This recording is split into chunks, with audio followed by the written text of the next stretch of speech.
5:30 yet? No.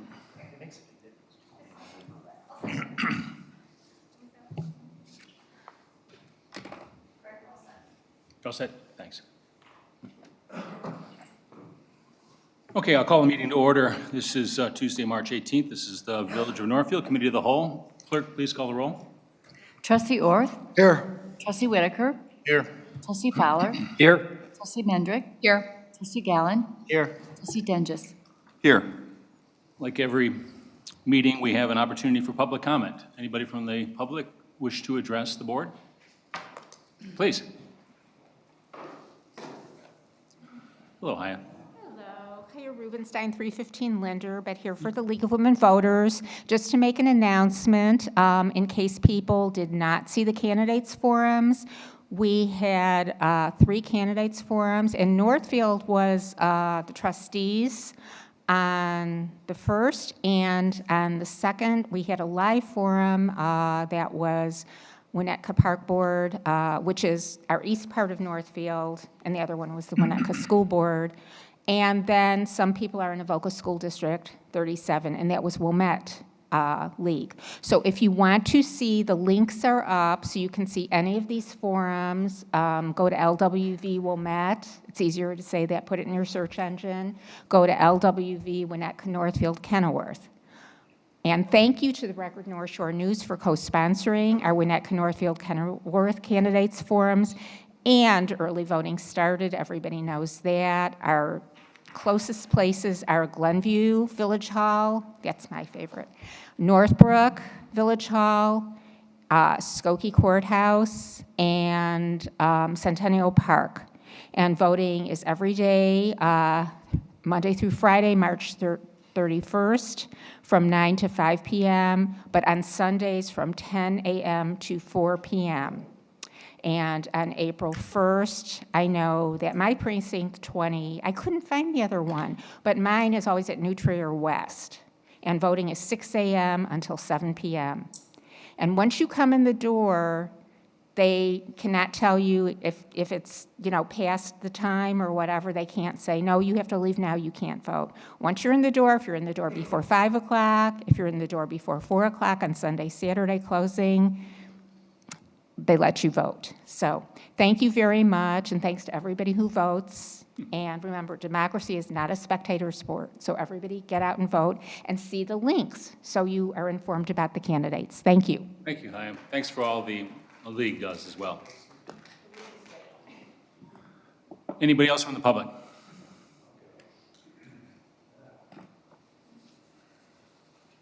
Hello, Donald Graff, corner of Winnetka and Lagoon.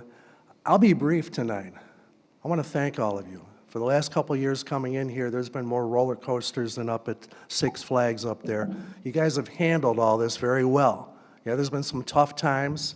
There's been some times when I thought you guys were above and beyond the call of duty. There are other times when I'd look at you and I go, one of the reasons that they've come to do this job is because their physicians have said they're just not getting enough stress in their life. So, thank you again. That's all I got for now, except since I've only used 1 minute, can I carry 2 minutes at the next meeting? Thank you. Thank you, Don. Anyone else? Okay, thank you. I have a motion and a second to approve the minutes, February 18th of 2025 and March 6th of 2025. Motion to approve the minutes. Second. Thank you very much. Voice vote, right? All in favor?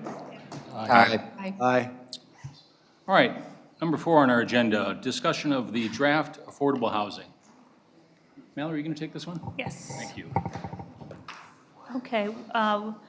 What you have before you tonight is that we are required under the Illinois Affordable Housing Planning and Appeal Act to revise our existing affordable housing plan in order to comply with the statutory requirement. What the Illinois Housing Development Authority does is it determines about every 5 years those municipalities in Illinois that don't meet a 10% or more year-round housing stock that's considered affordable, and then the law requires those municipalities to adopt and file an affordable housing plan with the Illinois Housing Development Authority. We had done this a number of years ago through we have a section in our code governing affordable housing, but the law was recently changed to add more elements that we have to include. Staff looked at it and determined it would be an easier to amend and easier to follow for the public to do more of a narrative format of a plan that follows the listed items that must be included in the act, and incorporating that zoning code section as appropriate. So procedurally, we wanted to present this to the committee of the whole to see if there were any key things you wanted changed before we took it to the next step, which is a required public hearing, before it would be then presented to the board for approval. And then we're also looking for guidance as to whether you would want that public hearing held before the Zoning and Planning Commission, or if you would like it held before either the committee of the whole or board. All are options, and so we just wanted direction on the next step to go. Just to give you a really quick overview of what are the elements that must be included in the plan. That includes statement of the number of total affordable housing units that we would need in order to make us exempt, identification of our current areas of land within our jurisdiction that are most appropriate for affordable housing, incentives that we could provide for the purpose of attracting affordable housing, description of any market conditions, infrastructure, our ordinances, or our landscape that maybe prevent or inhibit affordable housing, any plan or potential strategies to eliminate or mitigate those constraints, and adopting one of the 3 goals stated in the Act. This plan is a guideline. It doesn't mandate anything on the village. It is just something we have to adopt to keep in mind going forward. The plan is written in a way that is very flexible for the village to consider a lot of options, but as I said, doesn't mandate or require us to do anything at all or within a certain time frame, but more is something to keep in mind for the board to consider in the future and future boards to consider as this goes on. As identified in the plan, there are a lot of things outside of the village's control that limit affordable housing developments, such as the fact that we're landlocked, we're pretty developed already, we have a population that invests in the community, and so there's not high turnover. So those are things that are always going to delay, not make it possible to have significant amount of change quickly, which is why our numbers, while they've gone up, but haven't changed dramatically over the last 10 to 15 years.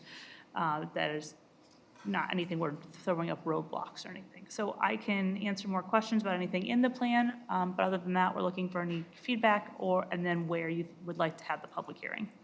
Great, thanks, Mallory. So a couple questions there, but anybody have any questions on the plan itself as crafted by Mallory? Anybody have any comments or questions? Have we identified these possible locations for affordable housing in the village?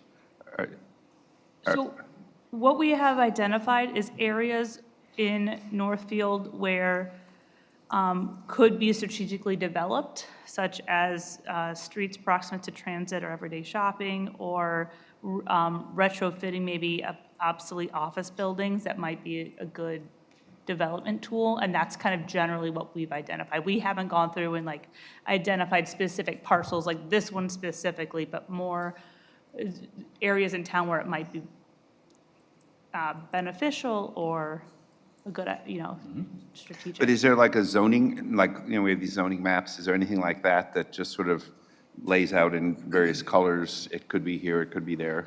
We do allow, under our zoning code, we do have standards for, and districts that have been identified as the best accommodate affordable housing. They are R5, R6, NC, B1, and BC.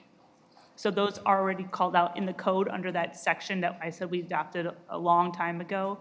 Those are the areas that have kind of been identified.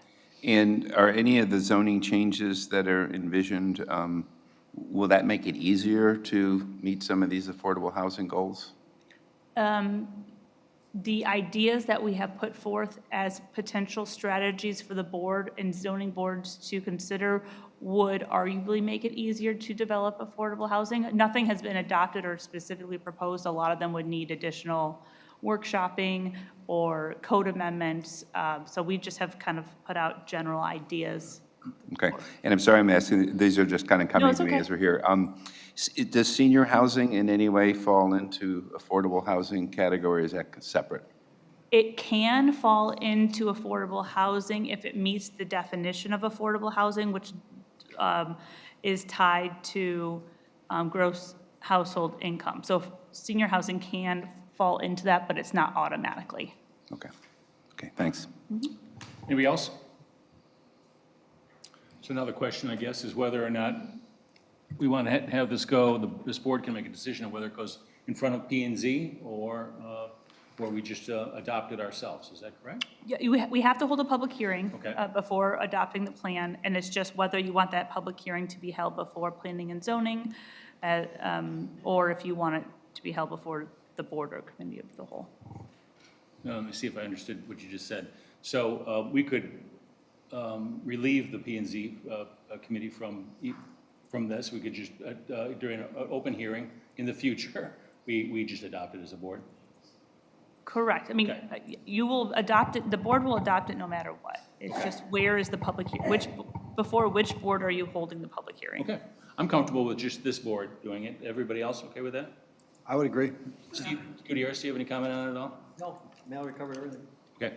My is the P and Z has done so much and they always put so much effort into everything. I don't want them to think that we're slighting them Sure. the ability to hone in on this, but again, they may be happy it's one less meeting that they have to have. So I can go either way. Yeah, it's a good document, Mallory. Thanks for putting that all together. Anybody else have any comments about whether this board or the P and Z committee? Steve, would you explain how we're looping the P and Z in on this? Sorry? Would you explain how we're looping in the planning and zoning committee of this process? If they were to hold a hearing? No, it's more of, so the planning and zoning committee is not caught by surprise. Steve's going to be reaching out to them to make them aware of this process, provide them with a copy of the draft, and invite them to the public hearing if the board has that, so they're aware of what's happening during the process. Perfect, thanks. Manager Brennan, are you comfortable with this board holding the hearing and adopting this plan? I am, no concerns at all. Okay, great. Without hearing objection, that's the way we'll go, Mallory, thanks. Okay. Thank you for the presentation. Next on the agenda, continued discussion regarding the Winnetka Road Bridge project. And, Patrick, that's you, I'm sure. It is, thank you. Melissa's bringing up the PowerPoint for this one. As you may recall, we've talked about this potential aesthetic enhancements to the bridge a number of times. During the last discussion we had, the board had narrowed down the list of possible options to really two. And Melissa, can you advance the slide for me? I don't have a magic wand. Thank you. So we're down, as I said, to two concepts. This is what we've affectionately called Concept A. It includes the standard buttresses, the sides, if you will, along the Edens level that are the standard MSE walls. So basically concrete, almost like a Lego, if you will, for holding back the earth, with an applied Northfield sign. Remember, we had the discussion about taking out Village of Northfield to make Northfield as large as possible, according to the IDOT specs. And then moving further up on the bridge structure, the horizontal section that spans the highway, that would have the stamped stone form liner looking like fieldstone, unstained, but also have an inserted Winnetka Road sign in that section. That concept with the fencing that's better than the standard chain link is about $150,000 according to the current estimates from the designer. And Hitchcock Design Group was also asked to go to Concept B, which is taking that design but including pillars at either end. It's about a $78,000, $79,000 increase to have the pillars on either end with the logoed or script N included in it, also stamped with the limestone form liner, and unstained. So, thank you. So we're at the point where I recently received a letter from IDOT, and they've stated that they're moving forward with their Phase 1 planning process. They'd like to have an idea from the village board, do we want to move forward with aesthetic enhancements? If so, what do the designs look like and what's the estimated cost? Because they'd like to start looping that in with their design plans as they get ready to put this out for bid.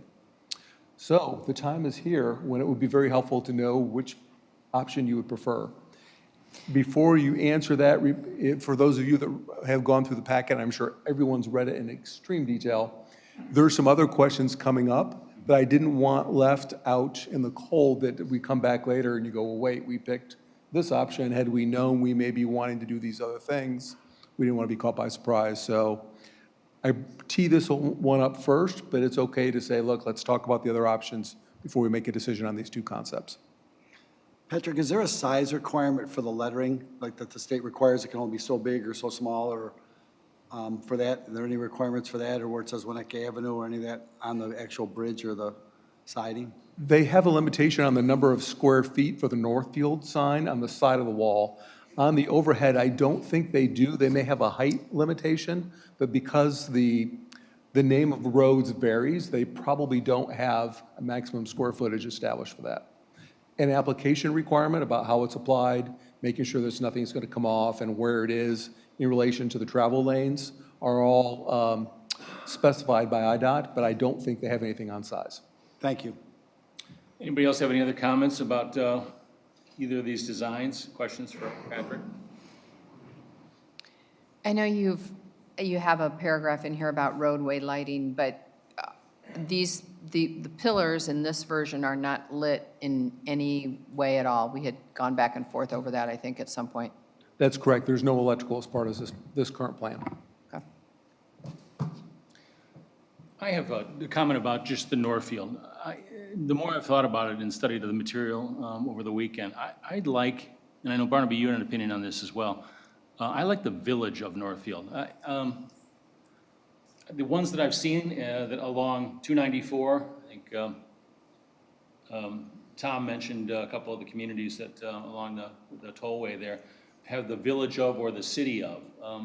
Anybody, I know we're revisiting this now, I'm going to go back to Hitchcock, and I'm throwing a little bit of a twist, a wrench into this, but anybody have an opinion on that, village of Northfield versus just Northfield? I would agree with you, Greg, that I like the village or village of Northfield. I mean, because that's what we are. I mean, right there, part of our All of brand our is the signs have it village. as well. Yeah, Yeah. it's all our signage says that. Yeah. You know, our census signs here on the building. So I think it looks nicer. Anybody else have a comment? So, and I did notice the letter from IDOT makes reference to the village of Northfield. So and I wanted to ask that anyway, just so that they're clear. I understand we are the village of Northfield. I get that. And we have it in a lot of places. But we're going to have cars going by at 70, 75, 80 miles an hour.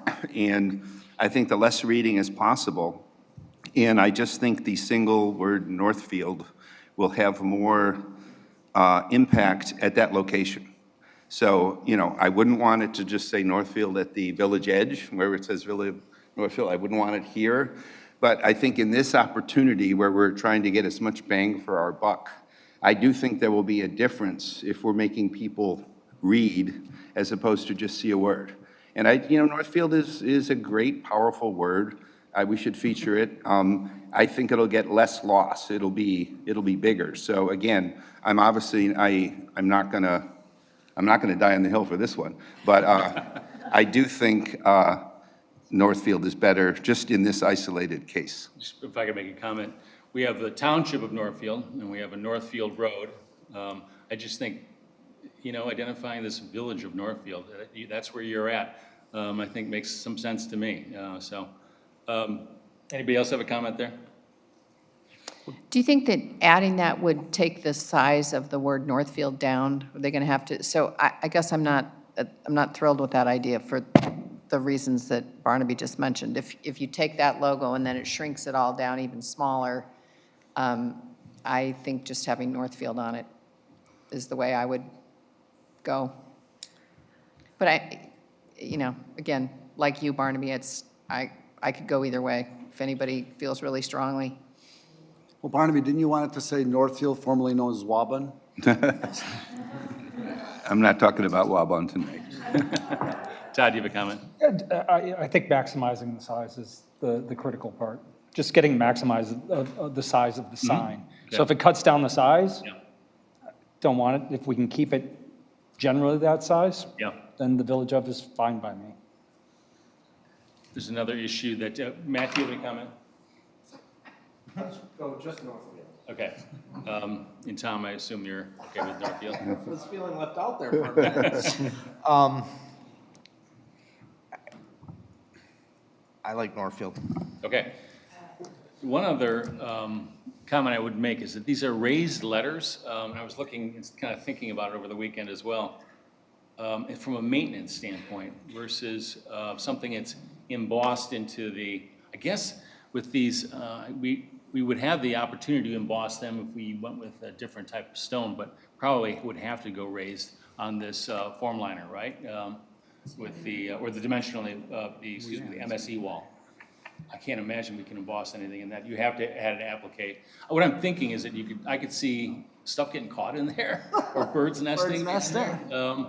And just being a little bit of a maintenance thing, versus anybody have any comment there? Well, and that was something that I was looking at, because, I mean, the one that has always stood out to me, because once we started talking about, was the Village of Green Oaks up off by just north of Route 60. And actually, it looks like those are actually engraved into the stone itself, or Pressed into it, kind of, right. kind of embossed into the concrete. But I think if we go with the MSE wall, we go with the MSE wall, I don't think we have a choice. If we did the form liner style, there would be every opportunity to have something embossed into the, because the form liner is itself formed. So anybody, before we leave this, anybody have any final comments about whether or not, those are my two thoughts. I think the lowest maintenance option is the best. I mean, I think aesthetically, adding, I just have to say, the Fowler columns makes it makes it look really nice. As far as if birds' nests or those letters get destroyed or damaged, I think it's a lot easier to replace something like that than something that's actually in the stone. So that's just my thoughts. And then concept A or B, anybody have any opinions there? B. You like B? B. Anybody else? Good, I guess we're B. I think we have given enough direction to staff. Any other comments before we leave this? Great. You sure you don't want me to bring it back next month, just in case? I knew you were looking at me, giving me the area. Yeah, give us a month to sleep on it. Could you do that, Give us a month and we'll figure it out again. So what I'll do is I'll get a response letter drafted for IDOT with this information. I'll notify Hitchcock Design to start working on the finalized plans and get IDOT aware of the board's decision. So thank you very much. And remind us again the timeline on this bridge project? I know it's fluid, but. Yeah, it's probably looking at their fiscal year 26, 27. So most likely, I would expect construction in 2027 is my best guess, based on what I've seen so far. That's, of course, they've said depending on funding, it's about a 2-year process for them for phase 2. So I initially thought the construction project was going to take 2 years. On further research, it's their whole getting the designs done, bid, and this being done. So hopefully this can be done in one construction season. It'll depend a lot on the type of bridge decking that they plan and how quickly they can span the Edens with it. The village had worked at trying to get them to phase it. So we would take and close just either east or westbound lanes at one time to keep that open and accessible. And IDOT stated that because of the change in height, they were not able to do that. Their concern is that if a vehicle thought that it had more height than what was there, once it goes underneath the second section, it could be very problematic. So that was their reasoning for not wanting to do this in stages. Wasn't there something also that you put in there that it could be for like a 5-year window where it might not start till 28, 29, it goes up to 2030? Wasn't that something that you put in there potentially because of funding? It is part of their plan that spans almost a 10-year period. They stated that they are trying to slot this in the middle of that 10-year plan. The reason being is an inspection done of the span 2 or 3 years ago. They anticipated doing some maintenance work, but the structure was in worse condition than they anticipated, so they're trying to get this done. So I think that's probably why it hit the middle of their plan rather than the end, because they want to get it replaced. Okay, thank you. For the record, a 5-year span, right? 25 to 30. Oh, thank you. My math is off after the budget. So moving on to a letter received from IDOT. Sure. So there, in that letter from IDOT, there are a couple points that brought it to my attention that I was not aware of, because these discussions happened many years ago. The first relates to the bicycle and pedestrian path.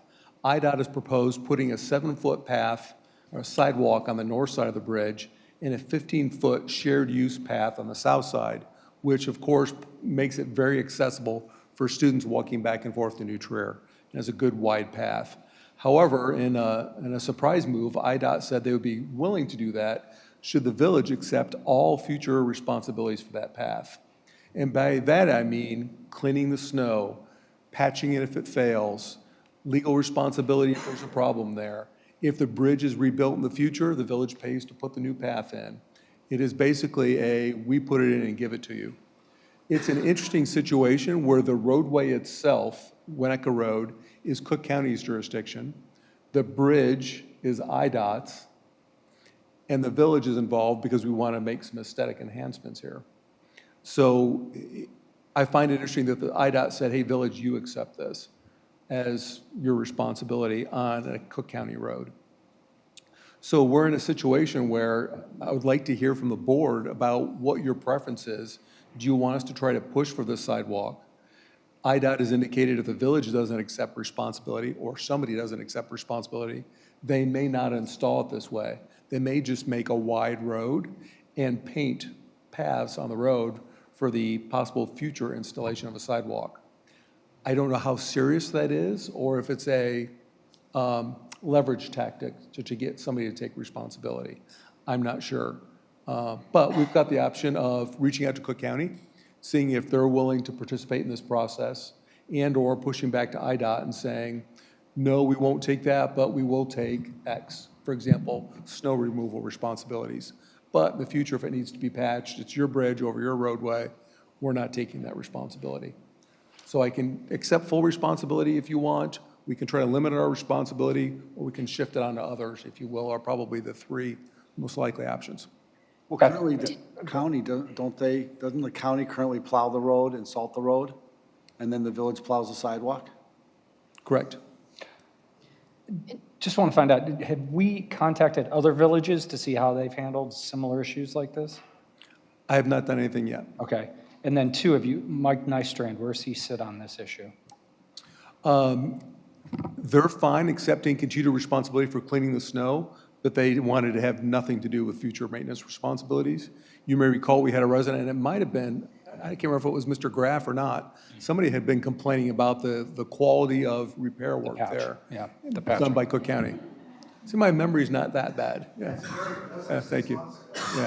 County still has so right on schedule. Yeah. So did, And they used asphalt to repair a concrete deck. So, Did I hear you say, I'm sorry, Greg, were No, you? go right, No. finish. Did I hear you say that the sidewalk would be level with the road? Did you just say that? So what IDOT's indicating in the letter is my interpretation of their statements is this is their plan if somebody accepts responsibility. If not, they may just do a at-grade level installation for the making it ready for a future sidewalk installation. My read on that is at-grade painted like a shoulder area, a bike lane almost, but set with enough capacity underneath that if we decide to pour concrete out in the future, we can pour a curb and concrete. And I presume then we assume all liability, everything. Like, somebody gets hurt there, it's a village liability, not the county, not anybody else. If that injury is likely a result of our negligence, there's a possibility. The village, of course, could be sued for anything, but Yeah. we have tort immunity, there's other things that may come to play. But right now, we really don't have any responsibilities other than a claim about our snow removal practices. Mallory, if I'm off, please let me know. No, you're right. If we assume, say someone trips and falls on the sidewalk and we were the ones legally responsible for maintenance of that sidewalk, not only would they sue us, but then the IDOT and the county would point the fingers at us because it was under our jurisdictional, unless we somehow wrote the agreement in a way that would push it back onto them.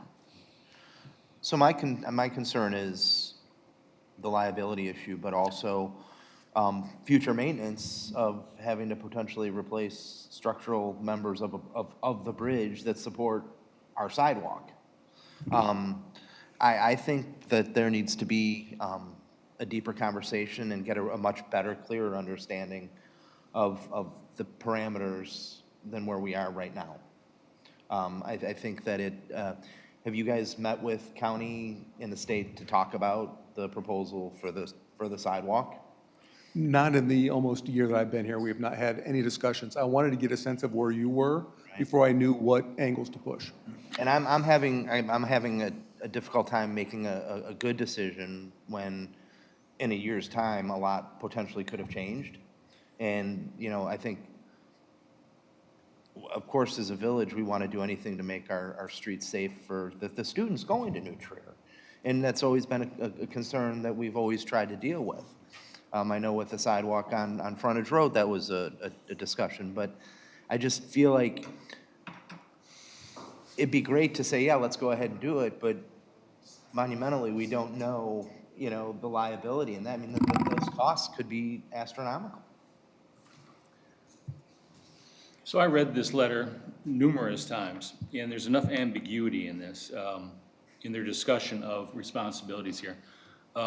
I would take position number 4, start the conversation by saying, we will assume snow removal, but is this what you really meant about, you and I have had numerous conversations about the interpretation of certain wording in that letter.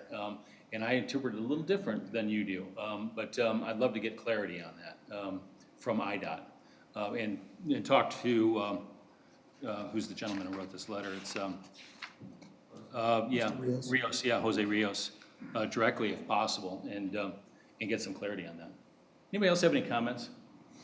I think it's really important that we do get the 15-foot wide walkway there. It's Right. very dangerous, and even 7 foot's too narrow. There are so many bikes that utilize that, so many pedestrians, because you can't use Willow Road.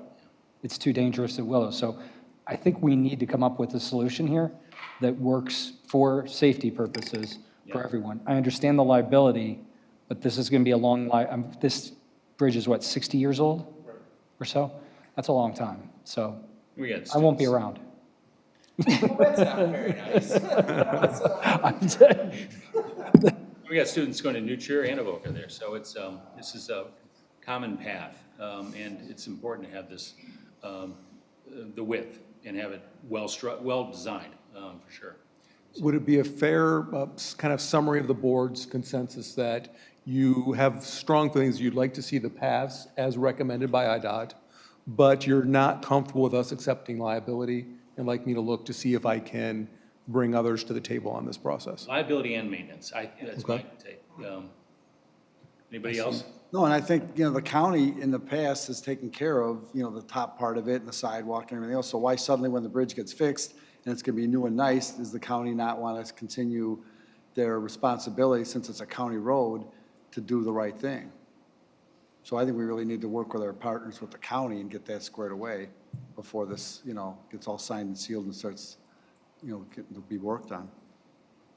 Just a question, what's the timeline on getting answers back, in your best guess? Sure. I believe their letter asked for a response from us within, I think it was 90 days, to keep the Phase 1 process going as it is. So I'll get that conversation going as soon as possible after this meeting to keep that process moving. But they'll have already heard from us by that time about the aesthetic enhancements. So I'm going to try to separate those two issues so we don't get that leveraged. When do you think you'll get a response back? Best guess.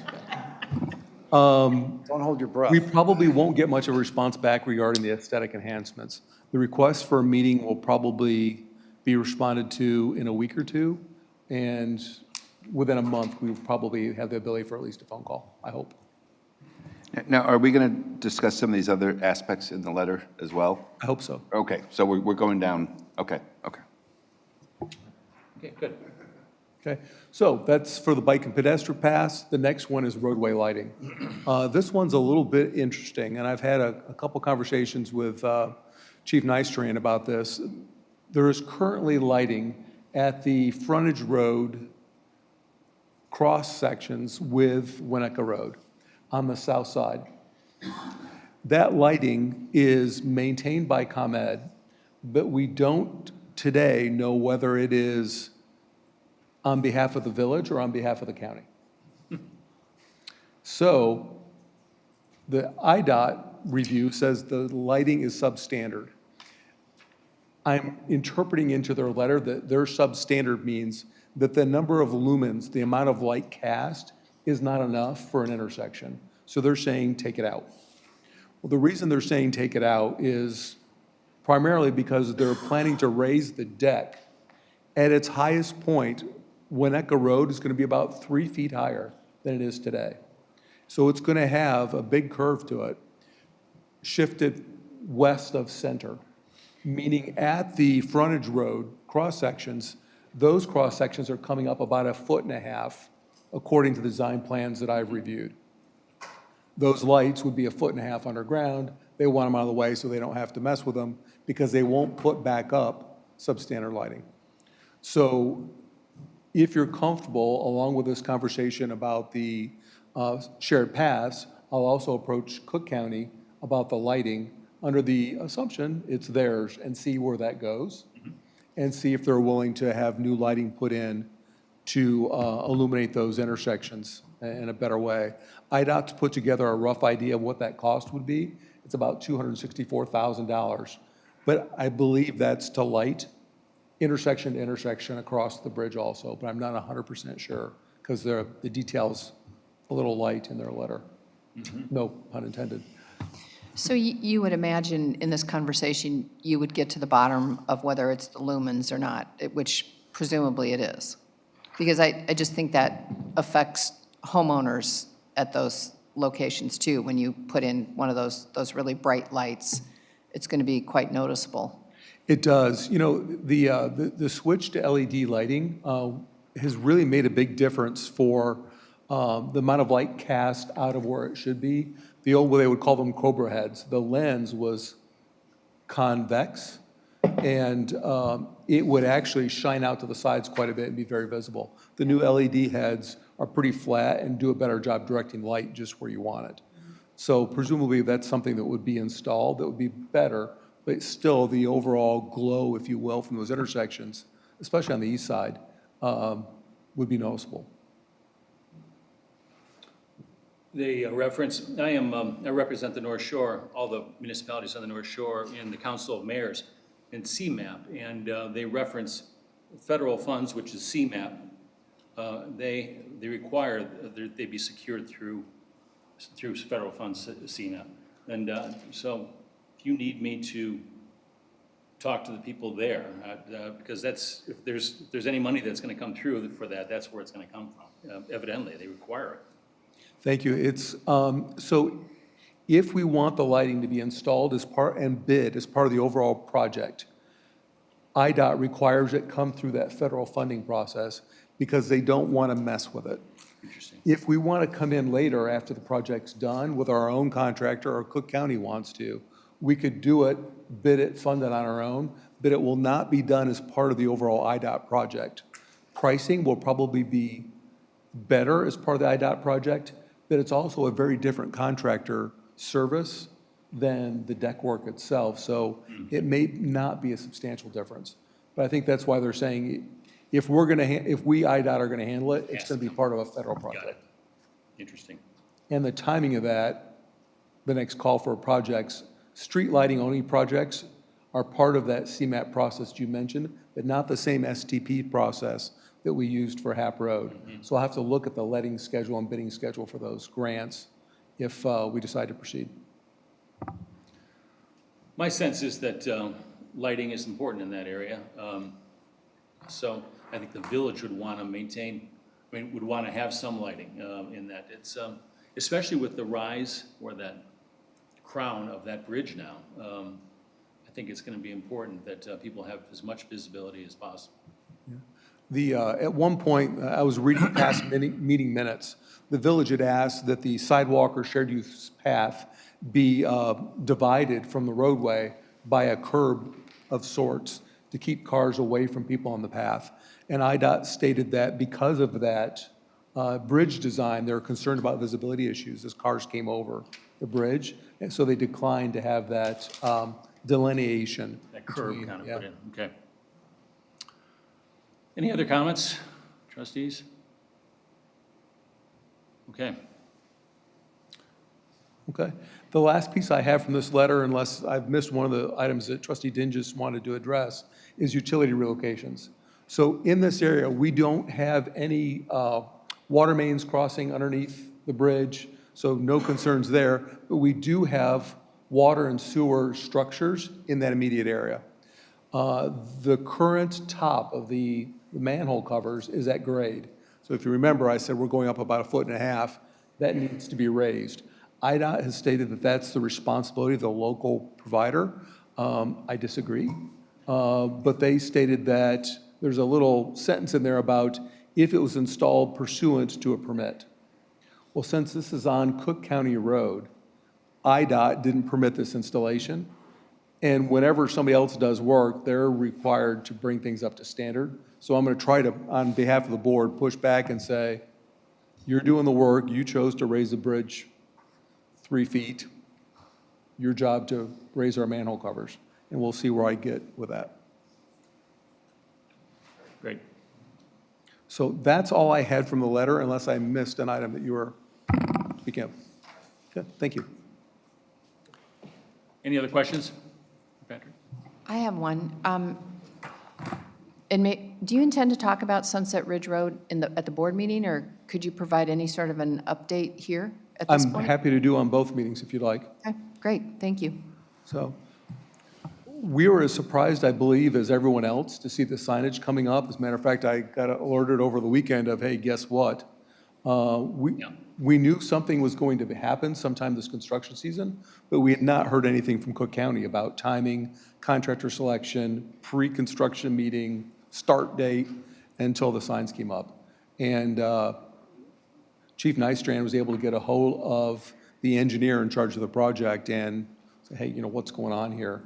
They have decided that they're pushing back the start date till March 31st. That may slip further. They have not had a pre-construction meeting. That meeting is generally when Cook County has selected a contractor, and they bring the contractor in, sit around the table and say, okay, here are the concerns for this project. You need to watch out for this, this, and this, and here's your start date, here are the work hours. With the Wagner Road project, we sat in on that meeting, we're able to share our concerns because we were invited to it. This time, we hadn't heard anything. So we're hopeful that we will be invited to this pre-construction meeting, can share some concerns. There were some things done in the Wagner project that were an interesting approach. The shoulder to in the, particular, to right? the road work. Yeah. And I believe, if I remember right, seeing the draft plans last year, there are some sewer work that needs to happen where they're going to actually be working on the culverts. So I want to find out what their plan is there, their timing. With the last project, this contractor had been involved in several projects, so they came through and milled the asphalt and left for a month and then came back. I want to see who else this contractor is representing to see if we can shorten that time, because it's pretty rough on tires when you have manholes sticking up 1.5 to 3 inches. So unfortunately, not a lot of news to share. but we're working on it and trying to stay engaged with Cook County. I can imagine, I'm glad it's happening early, because I can imagine projects that go late, it's a scramble to get everything done county-wide. And I think that's one of the problems that we ran into in Wagner, is that these contractors are stretched really thin at the end of the season, go running up against the closing of the asphalt factories, typically first or second week in December. But so hopefully they can get this done promptly. And I know you're on it, so thank you, Patrick. Item 6, other business. Anybody? Comments from the, on any of this that you just talked about? I'm sorry, Don. Please. Well, you go ahead and approach it, Don. Just 3 of them that I'm trying to do as fast as possible. Don Graff, you know where I live.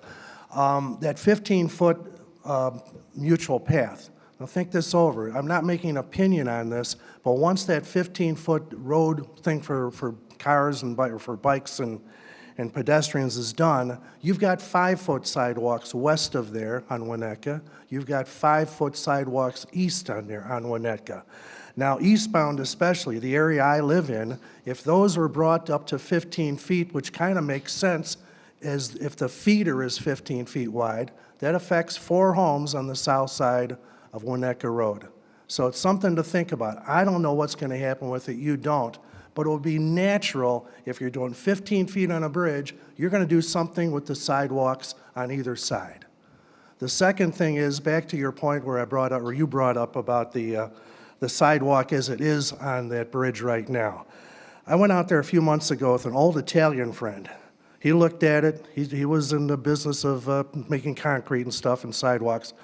He looked at me and said, "You don't put the asphalt on the top of the concrete. That's a stupida." Now, that's a safety issue on that bridge now that looks like it'll be there for 2 more years. There's asphalt that they dumped into the concrete. There's still cracks and crevices. There's bikes on there every day. There's students there on every day. And it kind of needs to be fixed before they do anything with that bridge. And the third and final thing, once this project gets underway, as we saw with the Winnetka Road Bridge over the river, Lagoon and East Frontage became feeder streets. They became detours.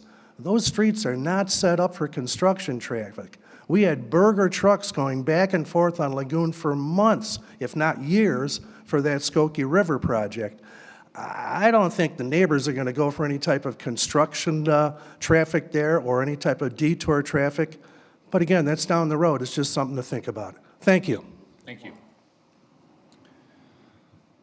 Any other business from the board? Question, is there any update on the RFQ for legal services, just as far as outreach and how many were sent to and any kind of response? Any update on that at this point? Yes, but if you don't mind, let me take a second and respond to the detour okay, comment. absolutely. So part of the planning process involves IDOT putting out a detour plan. The current plan is to use for vehicular traffic, North Hibbard, West Willow, South Hap for vehicles. They also need to work on a detour plan for pedestrians. And I think they're looking at potentially using the trail to go south and underneath, but that plan's still in development. My concern is that detour starts to put traffic onto Hap. The number of cars per day is going to be interesting. You saw how Willow backed up when Tower Road was getting its work done, just at how much of a change that made from the time they closed and opened the bridge. So we're going to have to pay some close attention to that to make sure we're ready, because we're still working with temporary signals on the south side of Hap at Waukegan. The plan with their work is to close off frontage roads at Winnetka Road. So you probably won't see that amount of detour once they make that closure, because they're raising that intersection. So I think that'll help automatically with the Lagoon cut through, if you will. Well, in the Lagoon, the Loyola traffic's going to have to go down Hibbard to Skokie Boulevard all the way around to Lake Avenue. So I think that'll help a lot of the Loyola people that come from Winnetka and Glencoe that shoot down through the neighborhoods over there. So that'll probably help that as well. Yeah, something I like to do is when this project gets started, especially since it's an IDOT project, is ask them to consider the timing of our lights on Willow Road and ask county to consider the timing of lights at the intersection of Waukegan and Hap. Because of that temporary change in traffic, if they can retime those, thank you, Winnetka Avenue. If they can change the timing of that lights, it may help things work a little bit better just for the duration of the construction. Good. So back on the legal services RFP, last week we put an RFP on the street for legal services to check the market. It's out, it was sent to 4 firms. It's also posted on our website, and people pick up from our website what's out there. So the first deadline is for submitting letters of interest. We aren't near that yet, so I won't have any idea how many firms are interested. But it's on the street, so to speak. Anything else from the board? Since we have a little time, any updates on the Marianos situation? The only thing I can share is that the developer has received interest and proposals from, quote, several grocery stores. And that they are looking through those proposals to try to see what meets the needs of both parties as far as the leasee and the leaseor, potential leaseor. And that when I asked about how the process has been going, they stated that they couldn't ask for it to be as much better as far as interest in the site. So they're evaluating a number of options. It's really too early for us to know much more. At some point, I believe that they will have a concept and they're going to come forward to the village and Steve and I and say, here's what we're thinking of doing. Is this allowed by code? Is it not? How can we make this happen? And we'll start to have more details. I understand for residents, it's probably a bit of a frustrating process because it seems like all this is happening in secret. It is. I'm sorry, it's just the way it happens. Because people looking at leasing that site don't want their interest in the site publicized, because then if their competitor knows, you may get in a bidding war. And the village, we need to be a trusted party. So when they're coming forward saying, hey, what about this? What about this concept? They need to know that Steve and I are keeping it quiet, not letting that get public, so we can be trustworthy and they'll give us more information. I think I have a good idea what the board would like to see there and the residents would like to see there. If Steve and I get in a position where we're not sure if a use would be welcomed, we will definitely be coming back saying, here's some concepts, what do you think? And kind of play that out at a public meeting. That would not happen in a closed session meeting. So to the extent we can, when it's ready, we'll have information out, but you'll probably hear things kind of quiet for a while as we get closer toward the end of that lease term. Thank you, Patrick. One more. I mean, we have time. We have 30 minutes. And a lot of our business owners are here tonight, and I know you're going to tell me it's an ongoing investigation, but can you tell us anything about the burglaries in town and give us any update at all? I can. It's an ongoing investigation. No, actually, so that happened over the weekend. Our officers, and they take it very personally when something like that happens in town overnight. So the officers were paying close attention. It's unusual for the crew to come back to an area when they've hit it like that. Well, one of our officers who worked in the midnight shift, Officer Cho, and saw 2 suspicious vehicles pull into the Shell station on Willow Road, went in behind them, and they took off. I won't call it a pursuit. He followed behind them. The people ditched the car, one of the cars, got in the second one, and took off. So we've scared them out of town, so to speak, for that one by good police work from our team. And I think that there's information from that process that will help them as they go through, assuming that it's the same people that were trying to do that. So that's about all I can share right now, information-wise. I did have a very good question about, well, what about our license plate reader cameras? Did they show anything? They showed a lot. The problem is until we know what car to look for, what license plate to look for, we can't put any search criteria in to that system. So from this chase, I would imagine that those license plate numbers are going to go back in the system. We're going to check to see if it was the same cars. Additionally, the village is very lucky to be part of a multi-jurisdictional task force. And they put together specialized units of the burglary task force to dig into this. A number of communities have been hit. Highland Park, Deerfield, us, and there's several others in the area that have had these problems, that are pushing the regional group to put together a task force to see what we can do about this. So for the businesses that had damage, I'm sorry. I know it's really a difficult process, but we'll do our best to see if we can find these folks and get some restitution. I was talking to Mayor Rotering in Highland Park. They had 6 businesses burglarized within a half hour. I know Wilmette and other communities have had similar problems, so this is not unique to Northfield for sure. But the regional task force, I know, is looking at this very seriously, and hopefully they'll be able to figure it out. Any other questions, comments? Great. Can I have a motion to adjourn? Motion to adjourn the COW? Second? Second. All in favor? Aye. We'll be back in a half hour. Oh, it's terrible. I had it all week.